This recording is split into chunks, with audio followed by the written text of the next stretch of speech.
자, 여러분 안녕하십니까? 반갑습니다. 부동산 세법의 김동수입니다. 자, 오늘 20강 시간인데요. 먼저 26번부터 보시겠습니다. 소득세법상 거주자의 국내 소재 부동산과 부동산에 관한 권리의 양도에 관한 설명으로 틀린 것 그랬습니다. 1번 부동산 매매 계약을 체결한 거주자가 계약금만 지급한 상태에서 유상으로 양도하는 권리. 이거 과세 대상입니까? 그렇죠. 부동산 매매 계약을 체결한 자가 계약금만 지급한 상태에서 타인에게 양도했다면 이것도 과세 대상이 되는 겁니다. 2번 상속받은 부동산을 양도하는 경우 기납부한 상속세는 양도차익 계산 시 필요경비로 공제받을 수 있다. 여러분, 우리가 상속을 받게 되면 상속세, 증여를 받게 되면 증여세를 내는데 이런 것들은 양도할 때 필요경비로 공제하지 않습니다. 2번이 틀렸네요. 3번 상속받은 부동산 취득 시기는 상속이 개시된 날이다. 그렇죠? 상속받은 부동산 취득 시기는 상속이 개시된 날. 이 말은 피상속인의 사망일이 되겠습니다.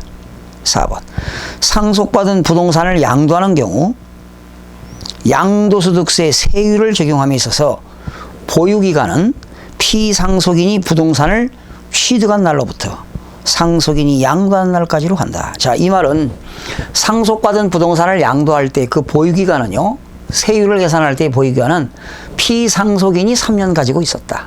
사망했어요. 그래서 상속인이 상속받고 1년 갖고 있었다면 피상속인이 보유한 기간과 상속인이 보유한 기간을 통산하기 때문에 4년이 되겠습니다. 예. 그래서 피상속인이 취득한 날로부터 상속인이 양도하는 날까지로 한다. 맞습니다. 5번 부동산을 취득할 수 있는 권리 양도 시 기준시가는 양도일까지 불입한 금액과 양도일 현재 프리미엄에 상당하는 금액을 합한 금액으로 한다. 맞습니다. 다시요. 부동산을 취득할 수 있는 권리의 양도시 기준시가입니다. 양도일까지 불입한 금액에다가 프리미엄에 상당하는 금액을 합한 금액으로 해서 기준시가를 산정하게 되는 겁니다. 자, 27번입니다. 소득세법상 실지 거래가격으로 양도차익을 계산하는 경우 양도가액에서 공제되는 필요경비로 틀린 것. 자, 우리가 주식을 양도하게 되면 증권거래법에 의해서 증권거래세를 납부합니다. 이것도 필요경비, 직접 양도비용에 들어갑니다. 취득시 부담한 취득세, 농어촌 특별세, 지방교육세도 필요경비에 포함됩니다. 아파트 분양시 분양사업자가 거래 징수한 부가가치세도 포함이 됩니다. 4번 취득자산의 보유기간 동안에 납부한, 자, 취득한 자산에 대해서 보유기간 동안에 납부한 재산세, 재산세 낼 때 지방교육세를 내는데요. 이거는 보유가세죠. 보유가세. 보유가세는 필요경비로 인정하지 않습니다.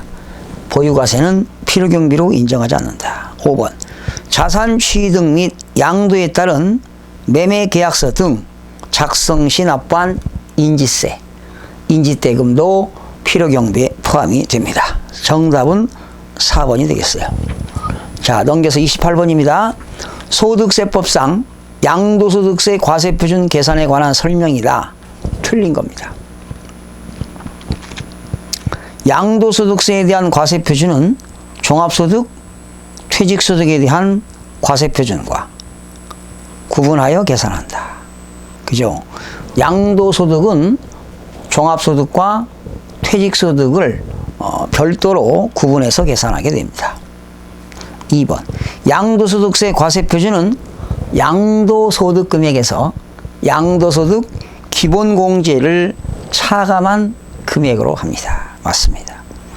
미등기 양도자산의 양도소득 금액에 대해서는, 그렇죠, 미등기 양도자산에 대해서는 양도소득 기본공제를 공제하지 않습니다. 4번.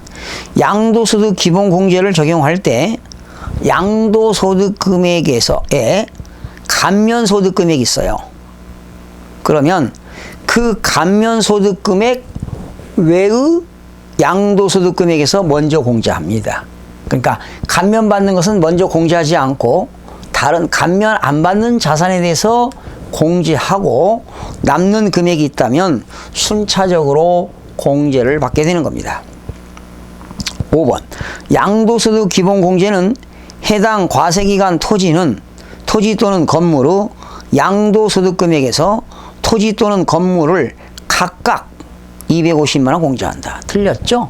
당해년도에 토지도 팔고 건물을 팔았다면 만약에 토지에 대해서 250만 원 공제받았다면 건물에 대해서는 공제받을 수가 없습니다. 그래서 5번이 틀렸습니다.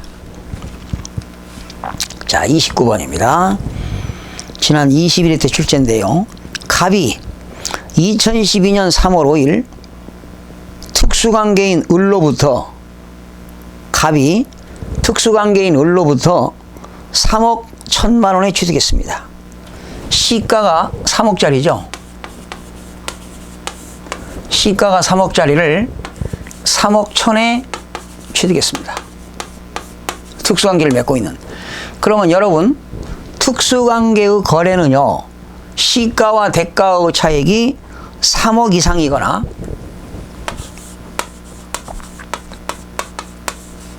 시가와 대가와의 차액이 3억 이상이거나 100분의 5% 이상인 경우,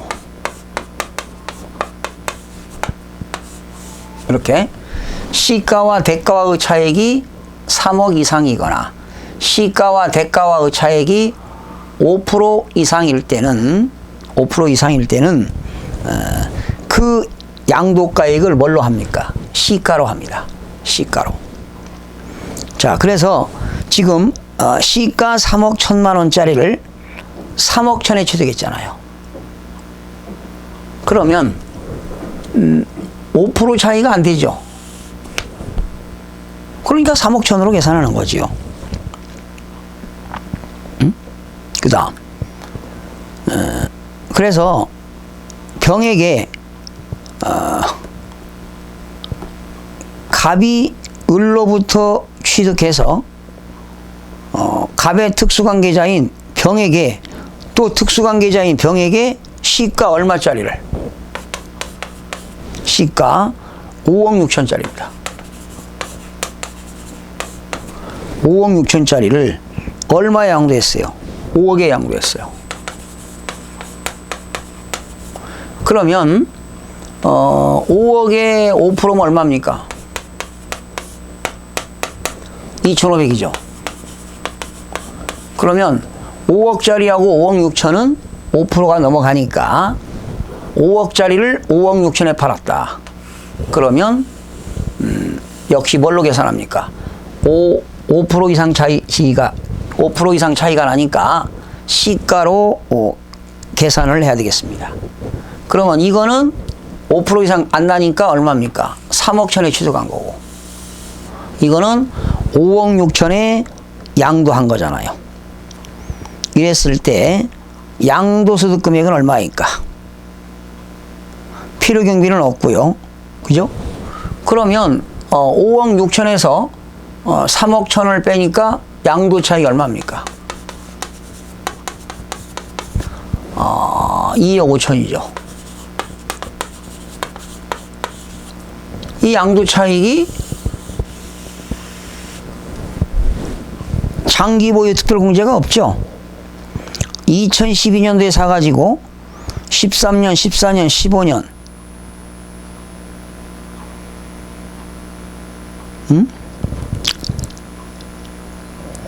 소득 금액은 얼마일까? 필요경비는 없고요. 그죠? 소득 금액은 얼마이냐? 그러면 이 양도 차익에서 2억 5천이니까요. 소득 금액. 양도 차익을 구하라고 그랬죠? 양도 소득 금액은 얼마이냐?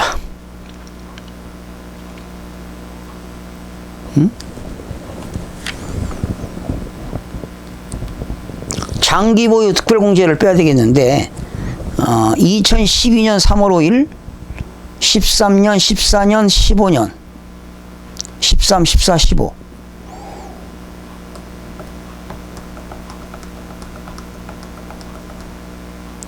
비사업용 토지잖아요.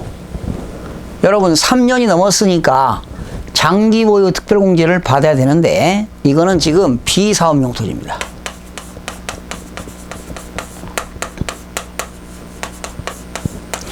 비사업용 토지이기 때문에 거기 셋째 줄 나왔죠. 비사업용 토지인데 비사업용 토지는 장기 보유 특별공제를 적용하지 않습니다.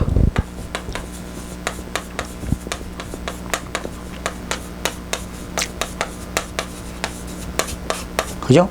비사업용 토지는 장기 보유 특별공제를 적용하지 않습니다. 그러니까 3년이 넘었으니까 양도차익의 10%를 공제해야 되는데 비사업용 토지는 장기 보유가 없기 때문에 양도차익에서 장기 보유 특별공제를 빼면은 양도소득 금액인데 바로 2억 5천만 원이 양도소득 금액이 되기 때문에 정답은 4번이 되겠습니다. 좀 까다로웠네요. 30번 넘어갑니다. 2007년 취득 후 등기한 토지를 2015년 6월 15일에 양도했다. 토지 양도차익 계산에 관한 설명으로 틀린 것. 특수관계자의 거래가 아니다.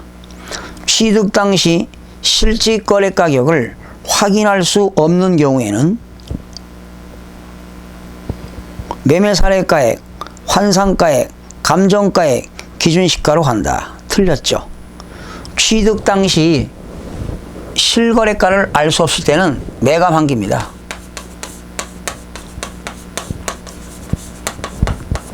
매매 사례가액, 감정가액, 환산가액, 기준시가.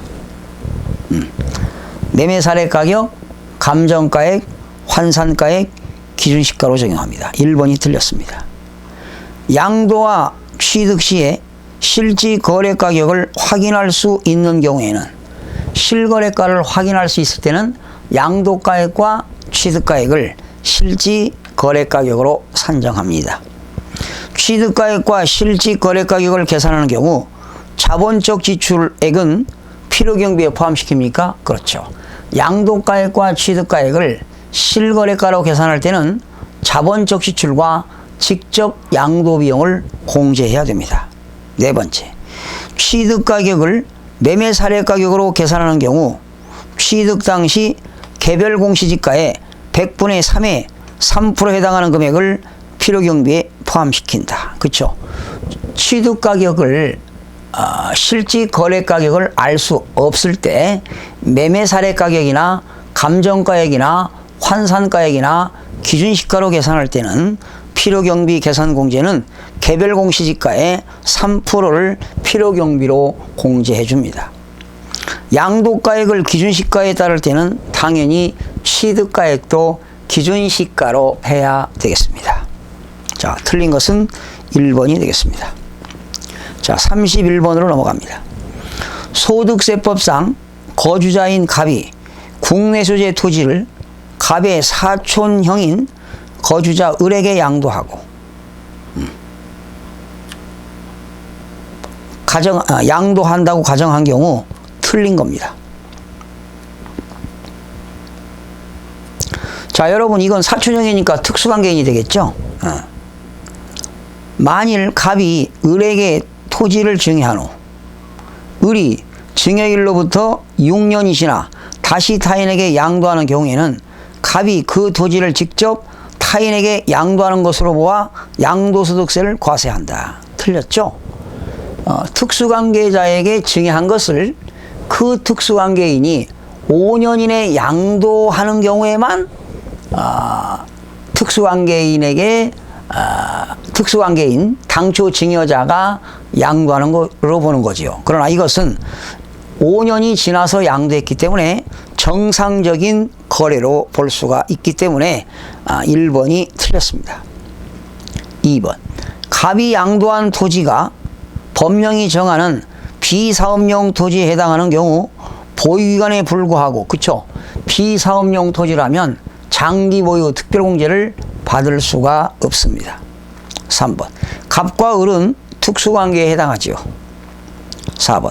갑이 상속세 증여세법에 따라 시가 8억 원으로 평가된 토지를 을에게 7억 5천만 원에 양도하는 경우 양도차익 계산 시 양도가액은 무엇으로 한다? 8억으로 한다. 시가 8억짜리를 7,500만 원에 양도했지만 8억에 양도하는 것으로 보는 거지요. 5% 이상 차이가 지기 때문에 이때는 시가로 계산하게 되는 겁니다. 5번. 토지가 미등기된 것으로서 법령이 정하는 미등기 양도 제외자산이 아니라면 70%의 세율이 적용된다. 그렇죠? 미등기 자산은 70%의 높은 세율을 적용하고요. 미등기 자산은 장기 보유 특별공제와 양도소득 기본공제 적용을 받을 수가 없습니다. 자, 32번으로 넘어갑니다. 소득세법상 거주자가 2015년도에 국내 소재 부동산을 양도하는 경우 양도소득세에 관한 설명이다. 틀린 것. 1세대 2주택을 3년 이상 보유한 자가 등기된 주택을 양도하는 경우 1세대 2주택일 때도 장기 보유 특별공제를 적용받을 수가 있습니다. 2번. 1세대 1주택에 대한 비과세 규정을 적용함에 있어서 하나의 건물이 주택과 주택외의 부분으로 복합되어 있는 경우 주택의 연면적이 주택의 연면적보다 클 때 주택면적이 크면 그 전부를 주택으로 봅니다. 3번. 증여자인 매형의 채무를 수중자가 인수하는 부담부인 경우, 그러니까 부담부 증여라고 하는 것은 수중자가 증여자의 채무를 인수하는 조건으로 증여하는 것이 부담부 증여인데요. 증여가액 중 그 채무액에 상당하는 부분은 유상으로 이전되는 것으로 본다. 그래서 부담부 증여는 양도에 해당이 됩니다. 4번. 2015년도에 양도한 토지에서 발생한 양도차손. 양도차손은 손해본 거지요. 5년 이내에 양도하는 토지의 양도소득 금액에서 2월하여 공제받을 수 있다. 토지를 팔았는데 토지에 대해서 양도차익과 양도차손을 통산하는 것이 아니라 양도차익과 양도차손을 통산할 수 있는 것은 그룹별로 가능합니다. 토지와 건물과 부동산에 관한 권리와 기타 자산에 대해서 통산이 가능하고요. 그리고 주식 및 출자 지분 통산이 가능합니다. 그룹끼리 가능하다는 거죠. 그러니까 토지를 팔고 손해봤는데 토지에 대해서만 5년 동안에 걸쳐서 공제받을 수가 있다가 아니라 토지뿐만 아니라 토지, 건물, 부동산에 관한 권리, 기타 자산에 대해서 이월하여 공제받을 수가 있습니다. 4번이 틀렸습니다. 1세대 1주택인 고가주택을 양도하는 경우 양도가액 중 9억 원을 초과하는 부분에 대해서는 양도소득세가 과세됩니다. 9억 원 초과분만 과세하기 때문에 그 고가주택의 양도차익을 다시 구합니다. 이거는 어떻게 구하느냐? 일반적인 경우에 양도차익 곱하기 양도가액분의 양도가액 마이너스 9억 원 해가지고 고가주택의 양도차익을 다시 계산해서 세금을 계산하게 되는 겁니다. 자, 33번으로 넘어갑니다. 국내 주택 한 채와 토지를 국외에 한 채의 주택을 소유하고 있는 거주자 갑이 2015년 중 해당 소유 부동산을 모두 양도하였다. 틀린 것. 국내 소재 부동산은 모두 등기되었으며 고가주택이 아니다. 국내에 한 채와 토지, 국외에 주택 하나를 같이 팔았어요. 1번. 갑이 국내 주택을 먼저 양도하는 경우 2년 이상 보유한 경우라도 1세대 2주택에 해당하므로 과세된다. 틀렸습니다.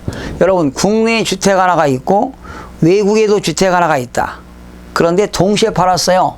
그러면 국내 거는 1세대 1주택이기 때문에 비과세가 되고요. 외국에 있는 것을 팔 때는 과세가 되겠습니다. 그래서 1번이 틀렸네요. 갑이 국외주택의 양도일까지 해외에 있는 부동산은 국내에 있는 거주자가 5년 이상 국내에 주소를 둔 거주자인 경우 국외주택에 대해서 양도소득세 납세무가 있습니다. 3번. 갑의 부동산 양도에 따른 양도소득세 납세지는 당연히 갑의 주소지가 되겠습니다. 4번. 국외주택 양도소득에 대해서는 납부하였거나 납부할 국외주택 양도소득세는 해당 과세기간 후 국외주택 양도소득세 계산상 필요경비에 산입할 수가 있습니다. 해외에 있는 부동산을 양도하게 되면 그 나라 법에 따라 세금 낸 것을 다시 달러를 양도한 것을 원화로 계산해서 우리나라에서 다시 세금을 계산합니다. 그런데 외국에다가 납부한 세금은 공제를 해주거나 필요경비에 산입할 수가 있습니다. 5번. 국외주택 양도에 대해서는 연 250만 원의 기본공제를 받을 수가 있습니다. 그렇죠? 해외에 있는 부동산을 양도할 때는 장기보유 특별공제는 공제가 안 되지만 양도소득 기본공제는 250만 원 공제가 가능하게 되는 겁니다. 자, 이렇게 해서 오늘 이 시간에 이 식강 마무리하고요. 다음 시간부터 또 34분부터 계속 이어서 학습하는 시간을 갖도록 하겠습니다. 여러분 수고하셨습니다.